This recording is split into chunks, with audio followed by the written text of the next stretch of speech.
Welcome to கதை திரட்டு audio books. இந்த வீடியோவில் நம்ம என்ன கதை கேட்க போகிறோம்னா, இந்த இனிய காலம்.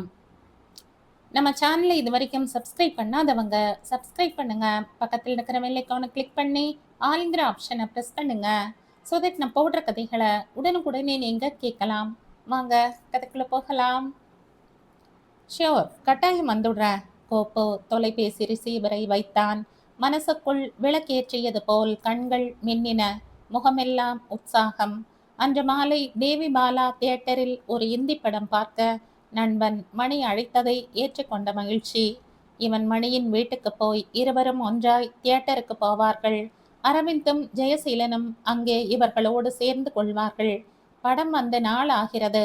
டிக்கெட் சுலபமாய் கிடைக்கும். கொஞ்சம் சீக்கிரம் போய்விட்டால் போதும்.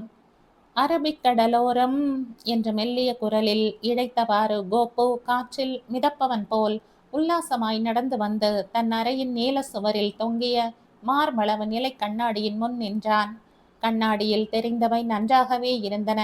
அடர்த்தியான சுருட்டை முடி, அகன்ற நெற்றி, தீவிரமாய் நோக்கும் கண்கள், நேரான கூரிய மூக்கு, மேல் உதட்டுக்கு மேல் கீற்றிடும் மெல்லிய கருப்பு கோடு. எல்லாவற்றையும் விட அதிகமாய் அவனுக்கு பிடித்தது மேற்படி கருப்பு கோடுதான்.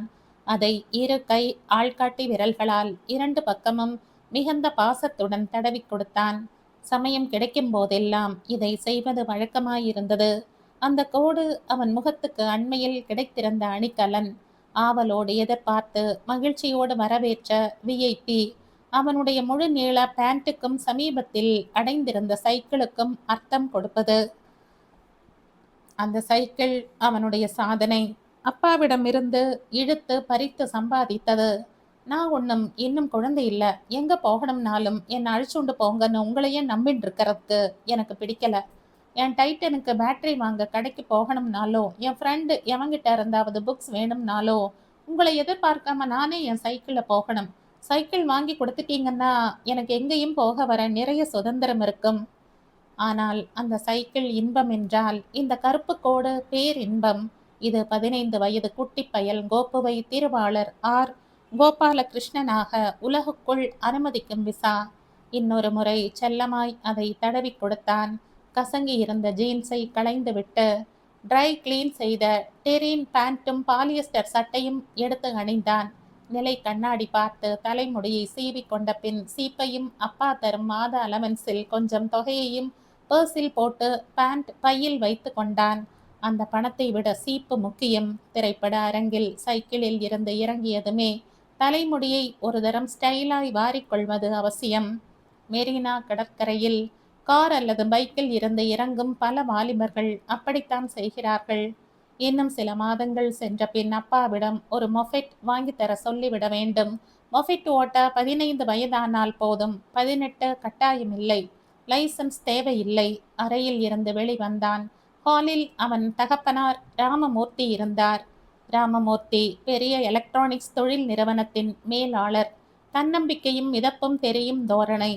அப்படிப்பட்டவரின் சுய திருப்தி சிறிது காலமாய் தமது இந்த ஒரே மகனும் சந்ததியுமானவன் காரணமாய் சற்றே ஆட்டம் கண்டிருந்தது. அந்த ஆட்டங்காணல் 8 மாதங்களுக்கு முன் கோபு தனக்கு சைக்கிள் வேண்டும் என்று கேட்ட நிமிஷத்தில் தொடங்கியது. போக வர நிறைய சுதந்திரம் இருக்குமாம். சுதந்திரம் என்றால் 12 வயது வரை கோப்புவை அவர்தான் தன் அம்பாசிடரில் பள்ளிக்கு அழைத்து போய் இறக்கி விட்டு கொண்டிருந்தார். ஒரு நாள் பையன் சொன்னான், அப்பா, நேரா ஸ்கூல் வாசல் வரைக்கும் காரை ஓட்டிண்டு வராதிங்க ப்ளீஸ். ரோடு திருப்பத்திலேயே இறக்கி விட்டுட்டா நான் நடந்து ஸ்கூலுக்கு போயிடுவேன். பள்ளி வரையில் அப்பா துணை மாதிரி கூடவே வருவதை யாரும் பார்ப்பது அவனுக்கு பிடிக்கவில்லை. என் ஃப்ரெண்ட்ஸ் கிண்டல் பண்ணுவாங்க. அவங்கெல்லாம் தானாவே தான் வராங்க. போக வர சுதந்திரம். அர்த்தம் அப்பாவிடமிருந்து சுதந்திரம். ஹலோ கோப்பு. Hi date. இந்த டேட் புது பழக்கம். அந்த அரும்பு மீசையோடு பிறந்தது என்று சொல்லலாம். மீசை செலுலாய்டு பொம்மை முகத்தில் ஃபெல்ட் பேனாவால் கோடு வரைந்த மாதிரி. அவருடைய கொழு கொழு சுருட்டை தலை பாப்பாவுக்கு மீசை. அவன் உருவத்தில் இந்த மாற்றம், அவன் குரலில் தன்மையில் மாற்றம். திடீரென்று ஏறிவிட்ட உயரம். இப்போதே அவர் லேசாய் தலையை உயர்த்தித்தான் அவனை பார்க்க வேண்டியிருக்கிறது. இவையாவும் அவரை சற்று சஞ்சலப்படுத்தின. அடுத்த கணமே அந்த மனநிலையை உதறினார். சச்ச, கோப்பு சின்ன பையன். அவன் நாப்பியை நனைத்து கொண்டு நின்றதுமே பாபா சூட் போட்டுக்கொண்டு மழலை பேசி குதித்து விளையாடியதும் எல்லாம் நேற்று போல் இருக்கிறது. எதிரே மனைவியின் முகம் சிரிப்பது போல் இருந்தது. நேற்று காலை கனகம் மகனிடம், குளிக்க போயின்னு இருக்கியாடா, சோப்பு இருக்கா பாரு, தீர்ந்து போயிருந்தா புதுசா கொண்டு வந்து தரேன் என்று சொல்லி கொண்டிருந்த போது அவர், அவன் என்ன பச்சை குழந்தையா, சோப்பு இருக்கா இல்லையான்னு தானா பார்த்துக்க மாட்டானா, சேலை முந்தானையிலேயே அவனை மூடி வச்சுருக்க பார்க்காத என்றார். கனகம் கண்களில் குறும்பு தெரிய அவரை பார்த்து சிரித்தாள். பேண்ட்டுக்கு முந்தானை இல்லை என்கிற தைரியத்தில் பேசுறாப்புல இருக்கு. அந்த நினைவில் முகம் சிவந்தது. ஒருவேளை அவரும் அப்படித்தான் நடந்து கொள்கிறாரா? அதெல்லாம் ஒன்றுமில்லை. கோபு நிஜத்திலேயே சின்ன பையன்தானே. 15 வயதோடு சேர்த்தியா? வெளியே போக தயாராய் ட்ரெஸ் பண்ணிட்டு இருக்க போல இருக்கே என்றார். ஆமாம். எங்க போற? கோபு இறுக்கமானான். பதில் சொல்லவில்லை. எங்க போறேன்னு கேட்ட. காதுல விழுந்தது. அப்பா கிட்ட பேசுற லட்சணமா அது? வெடுக்கென்று கிளம்பிய ஒரு பதிலை கோபு அடக்கி கொண்டான். சினிமாக்கு. எந்த தியேட்டர்? ஏன் கேட்குறீங்க? நீ எங்கே இருக்கன்னு எனக்கு தெரியணும். கண்காணிக்கிறீங்களா? உளராத. நான் குழந்தை இல்லை டாட். சும்மா தெரிஞ்சுக்கலாம்னு ஒரு இன்ட்ரெஸ்ட், அவ்வளவுதான். எந்த தியேட்டர் சொல்ல? தேவி பாலா. நான் காரில் அழைச்சுண்டு போய் விடட்டுமா? நான் என் சைக்கிளில் போய்க்கிறேன். வழி தெரியுமா? கோபு கோபத்தில் விரைத்தான். குரலை உயர்த்தாமல் இருக்க முயன்றவாறே, நான் குழந்தை இல்லை என்றான் மறுபடியும். ஈவினிங் ஷோவுக்கு போகணுமா? பகலில் வெளிச்சத்தில் போகக்கூடாதா? எனக்கு நேரமாகுது டாட். இரு, நான் பேப்பரில் சினிமா விவரங்கள் பார்க்கறதில்ல. தேவி பாலாவில் என்ன படம்? தமிழா இங்கிலீஷா? ஹிந்தி. உனக்கு ஹிந்தி தெரியாதே. என் ஃப்ரெண்ட்ஸ் 2 பேருக்கு தெரியும். அவங்களோட போறியா? இன்னும் கூட ஒருத்தன் வரா. ஸோ மொத்தம் 4 பேர். ஹிந்தி தெரிஞ்ச 2 பேரும் ஹிந்தி தெரியாத 2 பேருக்கு கதையை விளக்கி சொல்வாங்களாக்கும். அப்படித்தானே? அப்படித்தான். கனன்று கொண்டே கோபு வெளியேற திரும்பினான். கொஞ்சம் நில்லு கோபு. ஏண்டா சாயங்காலம் 7 மணி ஆட்டம் சினிமா பார்த்து, அதுவும் உனக்கு புரியாத பாஷையில் பணத்தையும் வேஸ்ட் பண்ணி உடம்பையும் தூக்கத்தையும் வேற கெடுத்துக்கிறேன்றியே, தேவையாது? கோபு கை கடிகாரத்தை பார்த்தான். நான் சொல்றது கேளுடா கண்ணா. உனக்கு கொஞ்ச நேரம் ஜாலியாக வெளியே போயிட்டு வரணும், அவ்வளவுதானே. ஸ்கூலும் வீடும்னு மட்டும் இருந்தா பிடிச்சு விட்டாப்புல தான் இருக்கும். பாவம். நான் ஒன்று சொல்லட்டுமா? நீ, உங்கள் அம்மா, நான் 3 பேருமா காரில் பீச்சுக்கு போகலாமே. அங்கே கொஞ்ச நேரம் ஜம்முன்னு காற்று வாங்கிட்டே பேசிகிட்டு இருக்கலாம். தண்ணிக்கு போகலாம். வேணும்னா உனக்கு ஐஸ்கிரீம் வாங்கி தர்றேன். பொழுதோட வீட்டுக்கு திரும்பிடுவோம். நீ 8 மணிக்கெல்லாம் சாப்பிட்டு தூங்கினியானா காலையில் ஸ்கூலுக்கு போக ஃப்ரெஷ்ஷாக இருக்கும். என்ன சொல்கிற?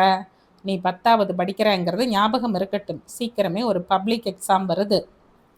அருகில் வந்த மகனின் தோளை தட்டி கொடுத்தார். கோபு விலகி கொண்டான்.